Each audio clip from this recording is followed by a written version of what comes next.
Pretend to be my wife in front of them. The millionaire pleaded.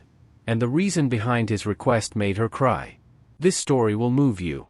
It will make you question what dignity truly means, and what it really means to be seen.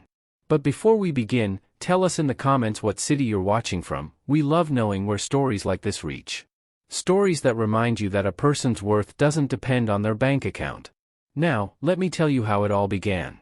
Sometimes one single afternoon can change your entire life.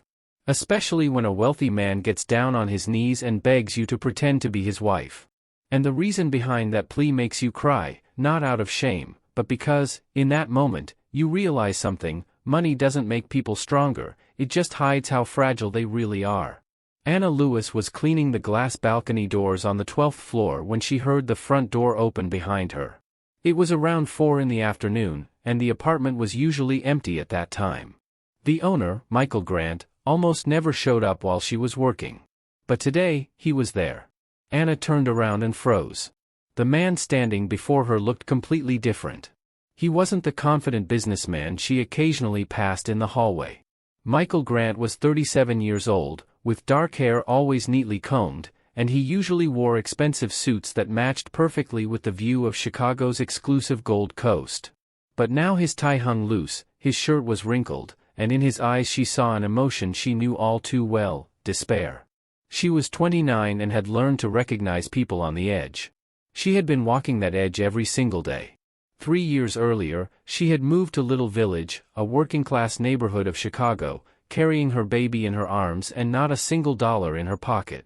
The baby's father had disappeared the moment he heard about the pregnancy, vanished as if he'd never existed.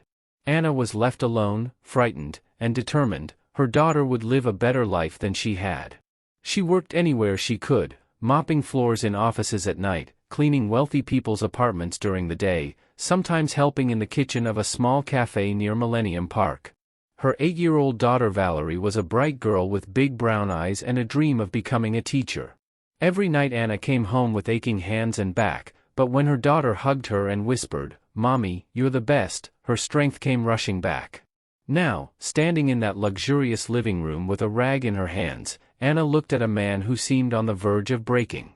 "Mr. Grant, I'm sorry, I was just finishing up," she said, clutching the rag tighter. "Anna," he began, his voice rough. She noticed he had used her real name this time. Usually, he got it wrong, and she never corrected him. Why would she? To him, she was just the cleaning lady, invisible. "I need to ask you for something," Michael continued, stepping closer. "Something I have no right to ask." Anna frowned. In 2 years of working in this apartment, Michael Grant had barely spoken to her. A polite smile once or twice, a small tip left on the table, that was it.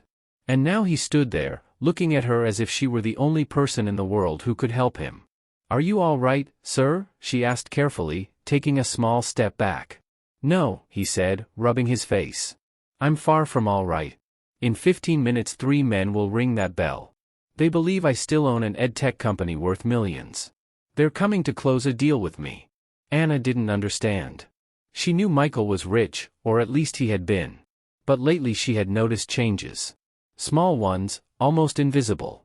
The weekly deliveries from upscale grocery stores had stopped. Unpaid bills had started piling up on the kitchen table. And the imported car that always sat in the garage was gone. "I don't understand what that has to do with me," she said cautiously. Michael took another step forward, and Anna saw tears forming in his eyes. That startled her more than anything else. "I lost everything, Anna," he said, his voice trembling. "The company, the money, even my marriage. 6 months ago, I invested in a bad project, trusted the wrong people, and now this apartment is all I have left. But if those men find out I'm broke, that I've got nothing, they'll walk away. And this is my last chance to start over." "I'm really sorry," Anna said sincerely, "but I still don't understand." "I need you to pretend to be my wife," Michael blurted out, as if he'd rehearsed that line 1,000 times. "Just for an hour, just in front of them. They don't know my ex-wife left me. If they see me alone, broken, they'll know I'm desperate. And desperate men don't make deals. They get crushed." Silence filled the room. Anna stared at the man in front of her, trying to process what she'd just heard. She was 29, cleaning 6 different homes to support her 8-year-old daughter, and she'd never imagined someone like Michael Grant would see her as anything other than an invisible maid. "You're asking me to lie," she finally said. "I'm asking you to help me hold on to the only thing I have left, hope," Michael replied, his voice breaking. Anna gripped the rag even tighter. She thought of Valerie, who needed a new school uniform. She thought of the unpaid bills. But she also thought of her dignity, how hard it already was to be invisible every single day.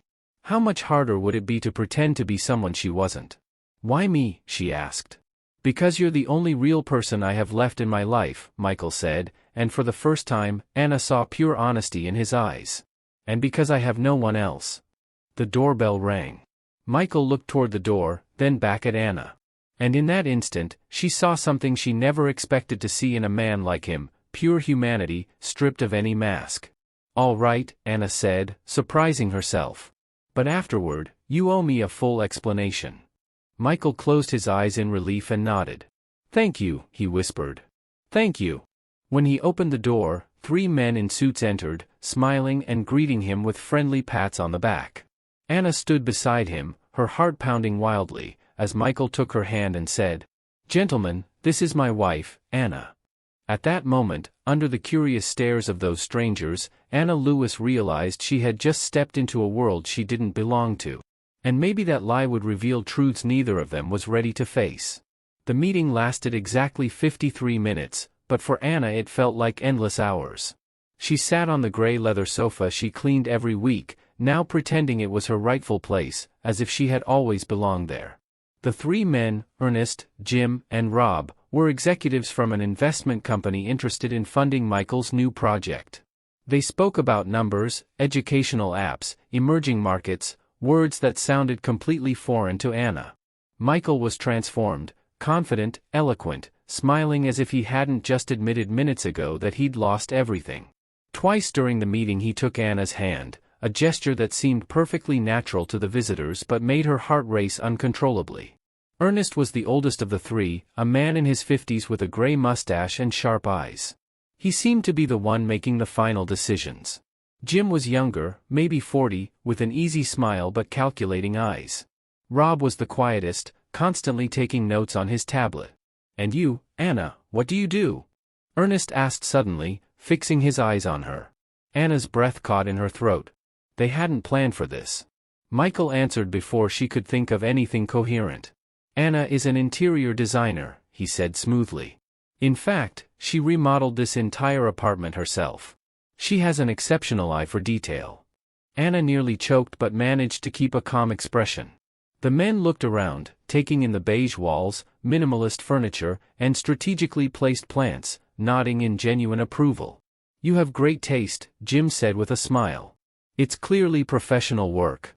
Do you have a portfolio? My wife, Patricia, is redecorating our house in Pilsen and is looking for someone with a fresh vision." "Oh, well, Anna searched for words.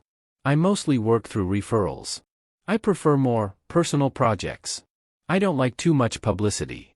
Michael squeezed her hand gently under the table, a subtle signal that she was doing perfectly. "That's how the best ones work," Ernest commented. "Quality speaks for itself." The conversation drifted back to business. Michael outlined his vision, an educational app designed specifically for children from low-income families, something that could make a real difference in underserved communities. He spoke with passion and conviction, and Anna realized he wasn't pretending in that part. That passion was real. "The market is saturated with educational apps for those who can afford them," Michael said, gesturing with energy. "But there are millions of kids without access to quality tools. That's where the real opportunity lies, not just financial, but social impact." "And how do you plan to monetize something aimed at low-income families?" Rob asked, finally looking up from his tablet. "Freemium model with corporate and government sponsorships," Michael replied without hesitation. "Families can use it for free, while companies pay to link their brands to social responsibility. Everybody wins." Anna watched him speak and felt something strange stirring in her chest. Admiration, maybe. Or surprise, realizing that behind the desperate man there was someone with a real purpose, with ideas that could genuinely help people like her. When the men finally said goodbye, promising an answer within a week, Michael closed the door and leaned against it, completely exhausted. The mask fell away in an instant. Anna stood from the sofa, her legs trembling slightly. "It's over," she murmured, mostly to herself. Michael turned toward her, and for the second time that afternoon, Anna saw tears in his eyes. "You were amazing," he said, his voice breaking. "I don't know how to thank you." With an explanation, Anna replied, crossing her arms. "You said you'd explain everything. So start talking." Michael nodded and walked toward the balcony. Anna followed, and the two stood side by side, gazing at the city below. The sun was setting over Lake Shore Drive, painting the buildings in shades of gold and orange. "A year ago, I had everything," Michael began, his eyes lost on the horizon. "An ed-tech company, contracts with private universities, a marriage I thought was solid. Or so I believed. Then came a proposal that seemed perfect. A guy named Adrian Pierce convinced me to invest everything I had into an international expansion project." "And it was all a lie?" Anna asked quietly. "It was all a show," Michael admitted heavily. "Adrian had fake documents, made-up references, even contacts who turned out to be hired actors. He took all the money and disappeared without a trace. When the truth came out, my company collapsed. My partners fled, the employees were laid off. My wife," he paused painfully, "filed for divorce. She said she married a winner, not a failure." Anna didn't say anything. She just listened. She knew that kind of abandonment all too well. When Valerie's father found out she was pregnant, he vanished too, no calls, no explanations, nothing. She had raised her daughter alone, working wherever and however she could. "So what's the plan now?" Anna asked. "I have a real idea," Michael said, turning to her. "An educational app for children in vulnerable communities, something that can truly make a difference. But I need initial funding, and I need to convince those men that I'm still reliable, that I have stability. That's why I needed them to see me living a normal life, with someone by my side." "By lying," Anna pointed out. "Yes," Michael admitted plainly. "By lying." Anna took a deep breath. Part of her wanted to run, to take the money Michael had promised and never look back. But another part, one she didn't want to admit existed, felt something else. Curiosity, maybe. Compassion, definitely. "Why did you tell me the truth?" she asked. "You could have just paid me and left it at that. You didn't owe me an explanation." "Because you deserve to know," Michael said. "And because, for some strange reason, I trust you. I know it sounds ridiculous. You've worked here for 2 years, and we've barely spoken. But today, when I looked into your eyes, I saw someone who truly understands what it means to fight. Someone real, not another mask." Anna felt a tight knot in her chest. No one had ever spoken to her like that. No one had ever seen her like that. For years she'd been invisible, just another woman scrubbing floors, picking up trash, putting other people's lives in order while her own barely held together. "I'll pay you right now," Michael said, walking back into the apartment. He returned with a thick envelope. Anna opened it and saw the money, exactly twice what she earned in a whole month of work. It was enough to pay the overdue bills, buy Valerie's new school uniform, and still have a little left to save. "Thank you," she said, slipping the envelope into her bag with trembling hands. "No, thank you," Michael said sincerely. "You have no idea what this means to me." Anna walked toward the door but stopped before leaving. "I hope you get that investment," she said softly. "And that this time, you choose the right people." Michael smiled, a sad, genuine smile. "I hope so too." That night, Anna lay beside Valerie in their small apartment in Little Village, staring at the cracked ceiling, so different from the high, perfect ones in Gold Coast. Her daughter slept soundly, clutching her favorite doll, blissfully unaware of everything. Anna thought about Michael, how strange it had been to watch a rich man fall apart right in front of her. She had always imagined people like him lived in another world, immune to the struggles of ordinary folks. But that afternoon, he had shown her something different. Pain is pain, no matter which direction you live in or how much money you have in the bank. Desperation feels the same for everyone. And for some reason she couldn't explain, Anna knew that wasn't the end of it. Something had shifted on that balcony, something small but undeniably real. She fell asleep with the envelope tucked under her mattress and an odd flutter in her chest. A week later, Anna returned to Michael's apartment for her regular cleaning shift. She rang the bell, expecting the place to be empty as usual, but Michael himself opened the door, looking surprised. "Anna," he said. "You came?" "It's my workday," she replied, holding her cleaning supplies. "That hasn't changed." "I know, but after what happened," Michael didn't finish the sentence. "You hired me to clean your apartment," Anna said, walking past him. "And that's exactly what I'm going to do." The truth was, Anna had thought about Michael every single day that week, his expression when he asked for help, his trembling voice when he admitted he'd lost everything, the way he had taken her hand so naturally in front of the investors.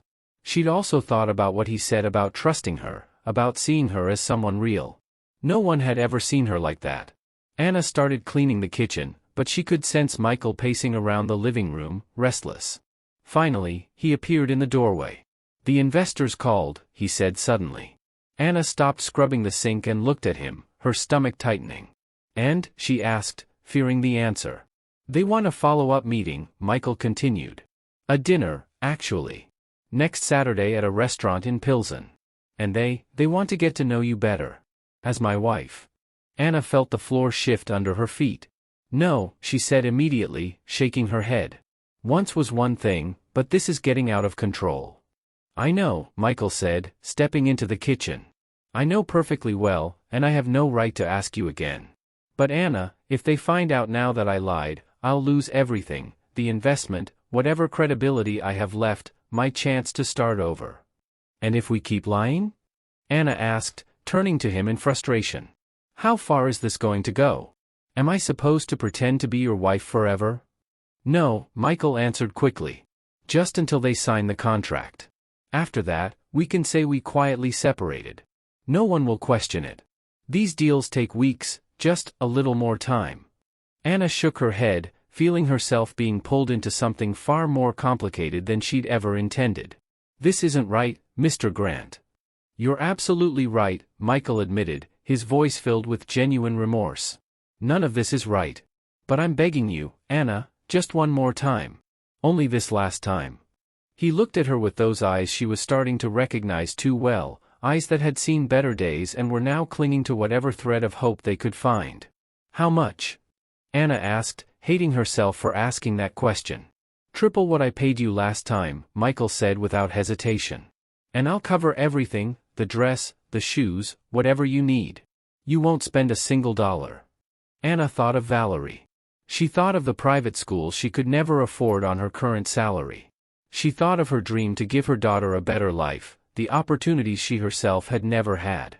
She thought of all the times she had felt invisible, insignificant, just another worker in a world that completely ignored her. "All right," she said finally, her voice barely audible. "But this is the last time, Mr. Grant. After this, it's over, for good." "Last time," Michael promised, and she wanted to believe him. "I swear." The following Saturday, Anna stood in front of the mirror in Michael's bedroom, staring at a stranger looking back at her. The navy blue dress was simple yet elegant, perfectly tailored to flatter her figure without being flashy. Michael had chosen it himself.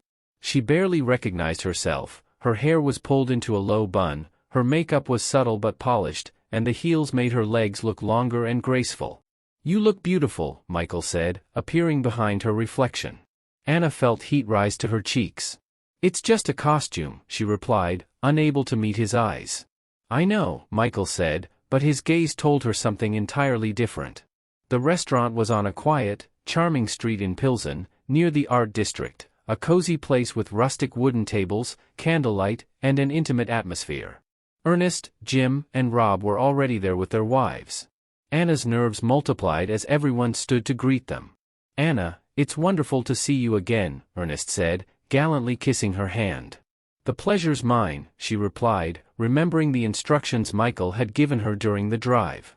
Dinner flowed with conversations about business, family, and trips to places Anna had only ever seen in magazines.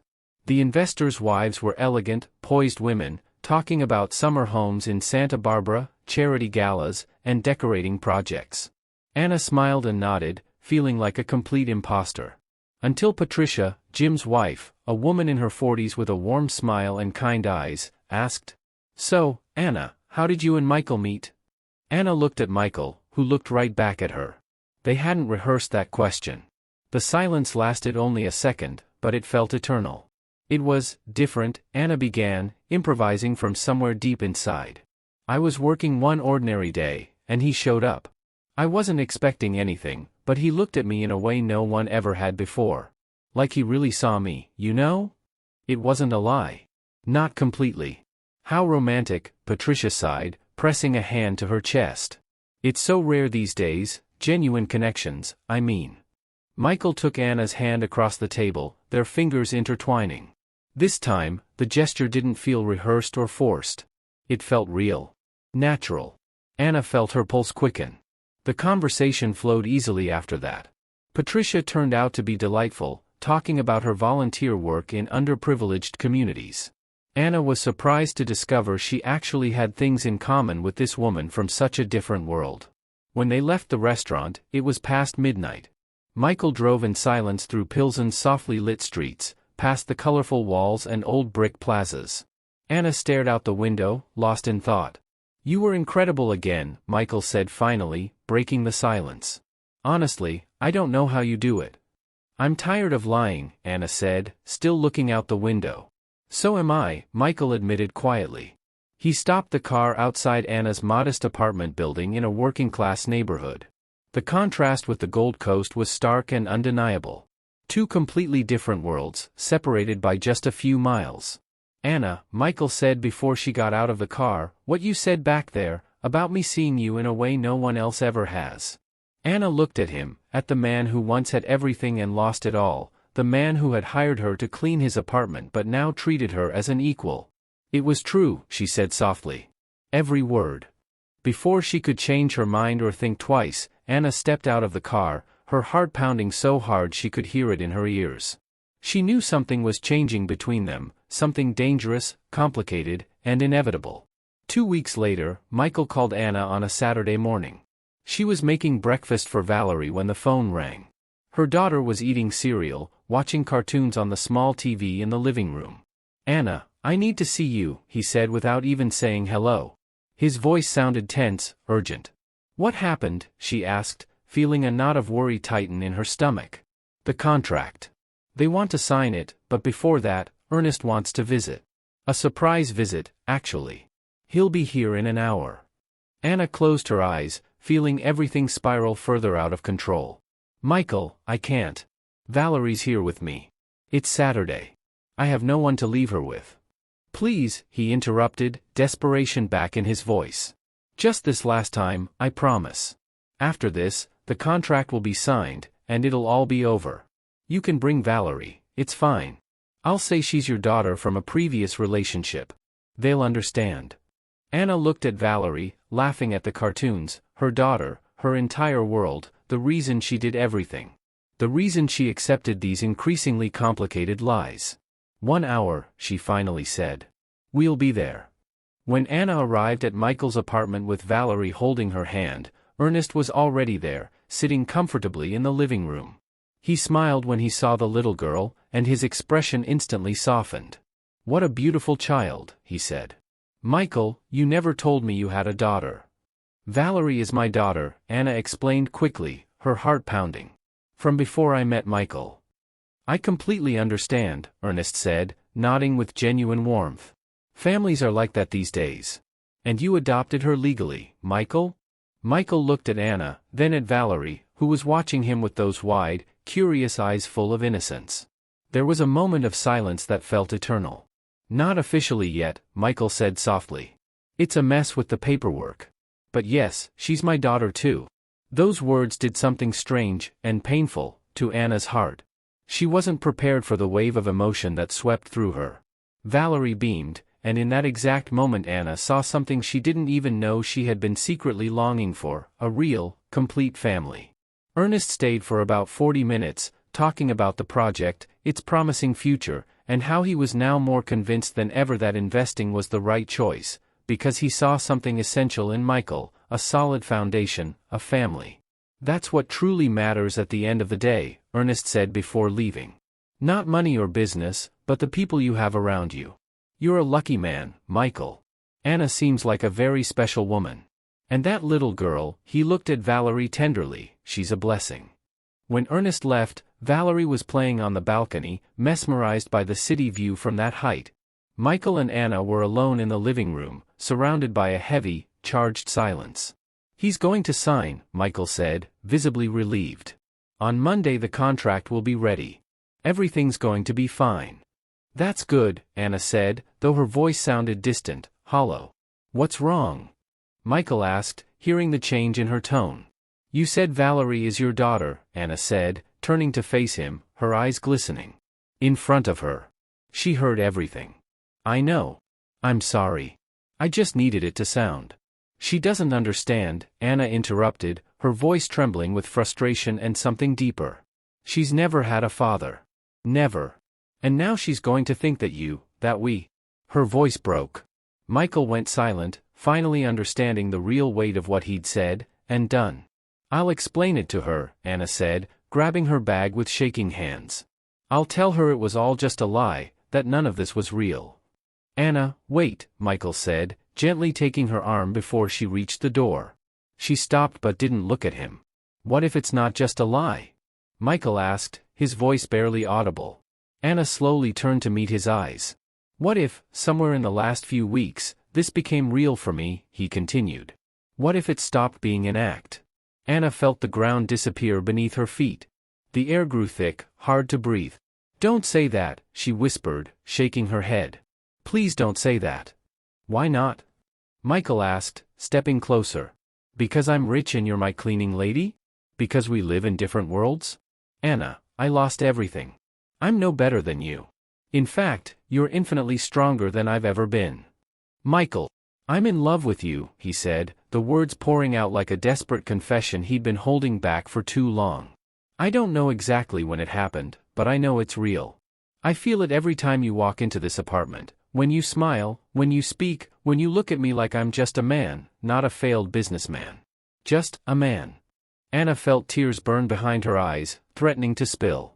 "This can't happen," she said in a trembling voice. "I have a daughter. I have responsibilities, a life. And you have a future you need to rebuild." "I want to build that future with you," Michael said softly. "With both of you." Before Anna could respond, before she could even process those impossible words, Valerie ran in from the balcony. "Mom, can I have some juice?" she asked with the innocent voice of an 8-year-old. "Of course, sweetheart," Anna replied, quickly wiping her tears with the back of her hand. She went to the kitchen with Valerie, while Michael stayed in the living room, his heart heavy as stone. He knew he had made everything irreversibly complicated, but he also knew that every word he had said was true, the most honest truth he had spoken in months.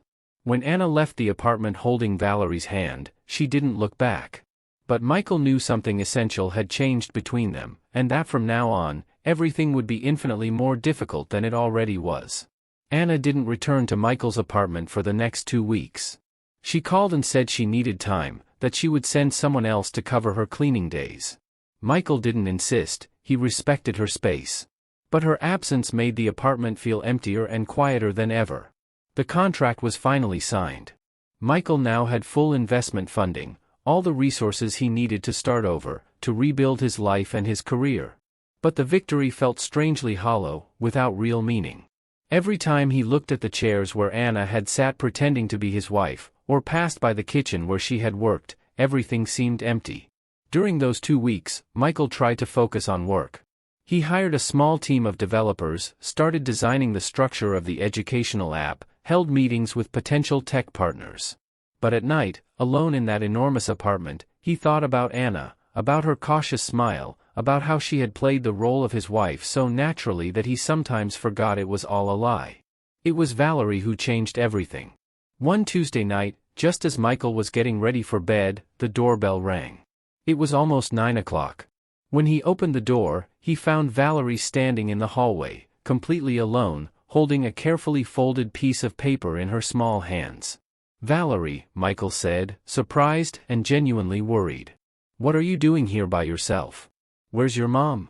"She's downstairs in the car," Valerie said with that serious tone kids sometimes have. "She didn't want to come up, but I made this for you." She held the paper out to him. Michael took it with trembling hands and unfolded it carefully. It was a crayon drawing, Three figures holding hands, smiling under a bright yellow sun. A woman, a man, and a little girl. At the bottom, written in uneven, childlike letters, it said, "My family." Michael felt a painful lump in his throat that nearly stopped his breath.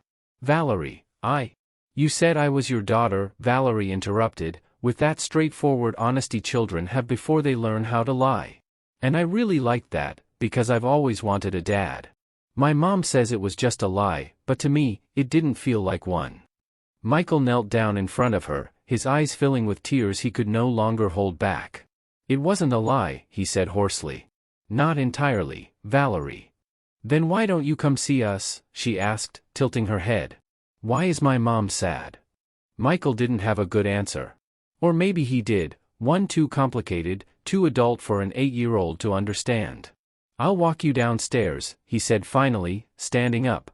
In the parking lot, Anna was leaning against her old car, arms crossed, clearly nervous and embarrassed. When she saw Michael coming down with Valerie, she closed her eyes and exhaled deeply. "I'm sorry," she said immediately. She slipped away before I could stop her. "I told her not to go up, but—" "Don't apologize," Michael interrupted gently. "I'm glad she came. Really." An awkward silence hung between them. Valerie looked from one to the other, clearly waiting for someone to say something important, something that would make everything right. "Michael, I've thought a lot about all of this," Anna began carefully, choosing her words. "And you were right about one thing. I felt something real too. During those weeks pretending to be your wife, I felt seen for the first time in my life. Not as a cleaning lady, not as a single mother fighting to survive, but as Anna. As a whole person, with her own worth." "Then why did you leave?" Michael asked, using "you" instead of Ms. Lewis for the first time. "Because I'm scared," she admitted, her voice breaking slightly. "I'm scared this is just some passing fantasy. Scared that once you rebuild your life completely, you'll realize I don't belong in that world of yours. And more than anything, I'm scared that Valerie will get hurt when it all falls apart." Michael took a step forward, closing the distance between them. "Anna, I've already fallen apart. I hit rock bottom. I lost everything. And do you know what I learned through it all? That the only things that really matter are the people who stay when everything else collapses. And you stayed. Even when you didn't have to, even when I didn't deserve it, you stayed and helped me. You paid me well for it," Anna said quietly, trying to keep some emotional distance. "It wasn't just about the money," Michael said firmly. "You know that as well as I do." Anna looked at Valerie, who had taken Michael's hand so naturally, as if that connection had always been there, as if it were the most natural thing in the world. "What exactly are you saying?" Anna asked softly. "I'm not saying we should keep pretending," Michael replied, meeting her gaze. "I'm saying we should stop pretending altogether. That we should try, for real. No contracts, no investors watching, no lies. Just the three of us, you, me, and Valerie." "And what if it doesn't work?" Anna asked, her voice filled with genuine fear. "What if we realize in the end that we're too different?" "Then at least we'll have tried honestly," Michael said. "And that's already more than most people do in a lifetime."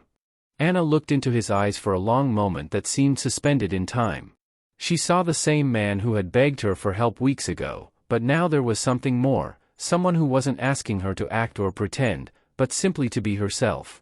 "All right," she finally said, a nervous smile tugging at her lips. "But slowly. Step by step. No pressure." "Step by step," Michael repeated with a smile. Valerie squealed with pure joy and threw her arms around them both, pulling them closer together. And there, in that parking lot bathed in the glow of Chicago's Gold Coast lights, three people from completely different worlds began to build something none of them had expected to find, a real family, born from a well-meant lie but held together by something entirely genuine. 6 months later, Michael's new company was growing steadily and promisingly. But what filled him with pride and satisfaction wasn't the professional success he was beginning to regain. It was coming home every evening to find Anna in the kitchen making dinner while Valerie worked on her homework at the dining table, tongue slightly out, that little habit she had when she was focused. Anna still cleaned a few homes, but now by choice, not out of desperate need. She liked keeping her financial independence, that sense of being able to stand on her own without depending entirely on anyone. Michael not only respected it, he admired it deeply. That quiet strength of hers was one of the things he loved most about her. They still didn't officially live together. Anna kept her small apartment in Little Village, the space that belonged to her and Valerie. But they had dinner together at least 4 nights a week, alternating between Michael's apartment in the Gold Coast and Anna's modest home. On weekends, the 3 of them would stroll through Lincoln Park, visit small museums, or wander the streets of Pilsen looking at local art and crafts. One Sunday afternoon, while walking through Millennium Park with Valerie running ahead to watch the street musicians, Michael took Anna's hand. The late afternoon sun cast everything in shades of gold. "You know what I've learned through all this?" he asked, intertwining his fingers with hers. "What?" she asked, enjoying the warmth of his hand. "That losing everything was the best thing that could have happened to me," Michael said, meaning every word. "Because it forced me to find what really matters in life. It made me see beyond appearances and money." Anna smiled, squeezing his hand gently. "I've learned something important too," she said. "I've learned that sometimes people see us in ways we can't see ourselves. And that it's worth believing in that vision, taking the risk to trust it." Valerie came running back, her cheeks flushed with excitement, asking for money to buy cotton candy from a street vendor. Michael handed her a few dollars, and the girl ran off happily, skipping through the crowd. Anna looked at him, the man who had once been a rich stranger who barely noticed her, and who now knew her deepest dreams, her quiet fears, and her most private hopes. "Thank you," Anna said softly. "For what?" Michael asked, genuinely surprised. "For seeing me," she replied simply. "For really seeing me when no one else did." Michael pulled her into an embrace in the middle of the park, surrounded by families, vendors calling out their offers, and music floating through the air. For the first time in her life, Anna felt she was exactly where she was meant to be. Every struggle, every sacrifice had been worth it to reach this moment. But life has a strange way of reminding us that nothing is perfect or permanent. One afternoon, 3 weeks after that walk in the park, Anna was cleaning a house in the Gold Coast, just 2 blocks from Michael's apartment. It was a new job, a wealthy family that had recently moved in. As she vacuumed the living room, she heard familiar voices coming from the hallway. She peeked out carefully, and felt her heart stop. Michael was there, chatting animatedly with the homeowner. There was nothing unusual about that. It was a small, exclusive neighborhood where everyone knew each other. But what froze her was seeing Ernest and Jim, the investors, standing beside them. "Anna does impeccable work," the homeowner was saying. "She's very professional, very reliable. I hired her through a recommendation." Anna felt her entire world collapse. She quickly turned off the vacuum and backed into the kitchen, praying they hadn't seen her. But it was too late. "Anna?" Ernest's voice came from the hallway. "Michael's wife works here?" A terrible silence filled the room, heavy as lead. Anna closed her eyes, feeling tears threaten to spill. Everything was about to collapse. The lie they had built so carefully was about to explode. Michael appeared in the doorway to the kitchen. Their eyes met, and Anna saw in his expression a mix of panic and determination. "Yes," Michael said, turning to the men standing behind him. "Anna is my wife. And she also cleans houses." The room fell into stunned silence. Anna couldn't believe what she'd just heard. She had expected Michael to deny it, to come up with an elaborate excuse, to protect the lie at all costs. But instead, he had told the truth. "I don't understand," Jim said, clearly confused. "You told us she was an interior designer." "I lied," Michael said firmly, walking to stand beside Anna. "I lied because I was desperate and ashamed. Anna was cleaning my apartment when I asked her to pretend to be my wife. I paid her for it. And afterward, after all that pretending, we fell in love for real." Anna stared at him, wide-eyed, unable to believe he was confessing everything, destroying the facade they had worked so hard to maintain. "Michael, what are you doing?" she whispered. "The right thing," he said, taking her hand. "For the first time in a long time, I'm doing the right thing." Ernest stepped closer, watching them with an unreadable expression. Anna's heart pounded so hard she was sure everyone could hear it. "So you lied to us this whole time?" Ernest asked. "The perfect wife, the stable family, all of it was fake." "At first, yes," Michael admitted. "But what I feel for Anna, what we've built together, that's completely real. And I'm done lying. If that means losing the investment, so be it.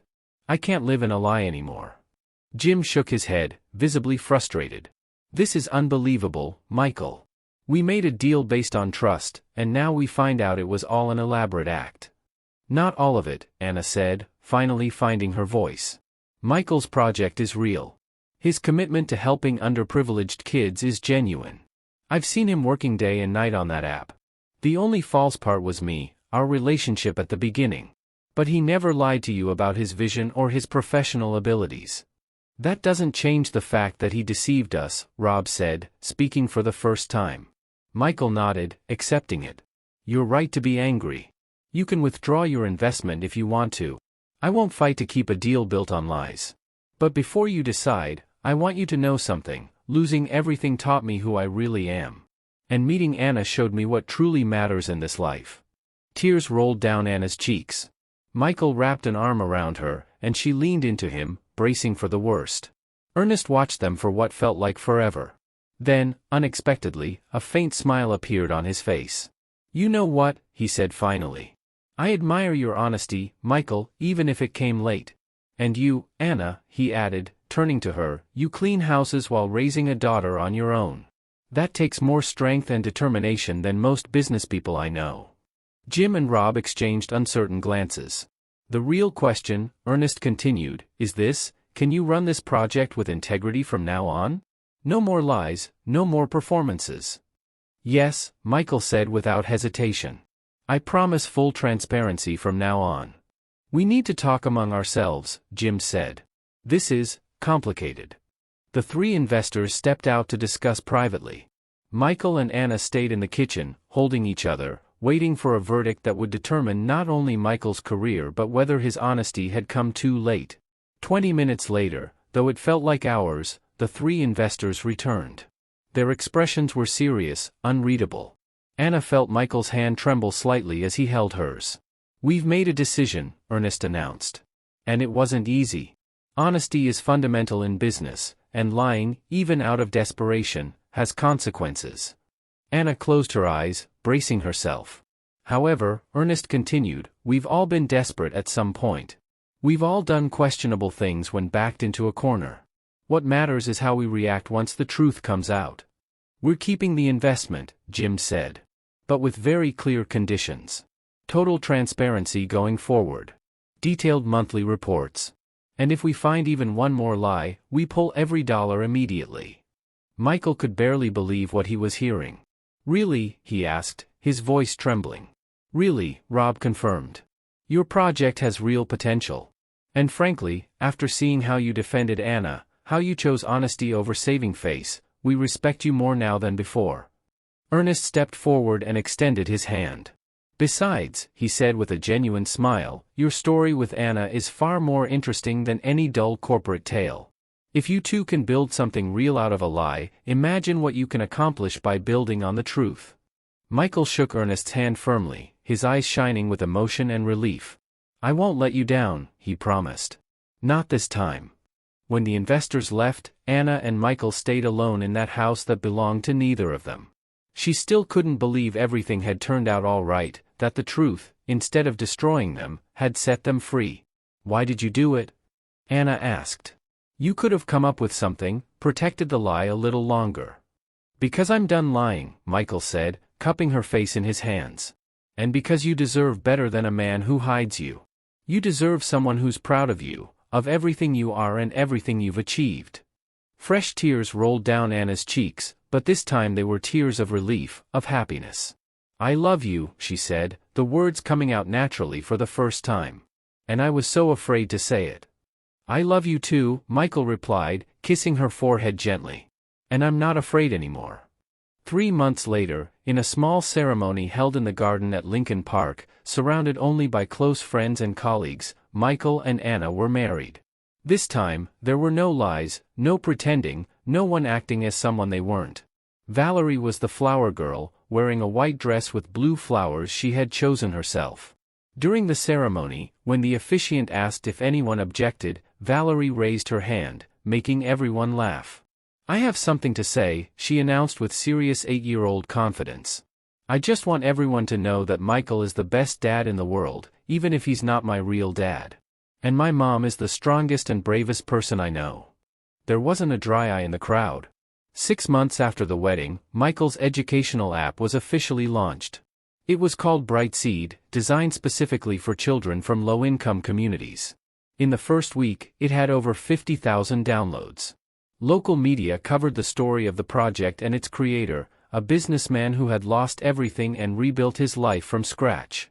But Michael always clarified that he hadn't done it alone. That the real strength behind the project was his wife, Anna, who had taught him the true meaning of dignity, hard work, and perseverance.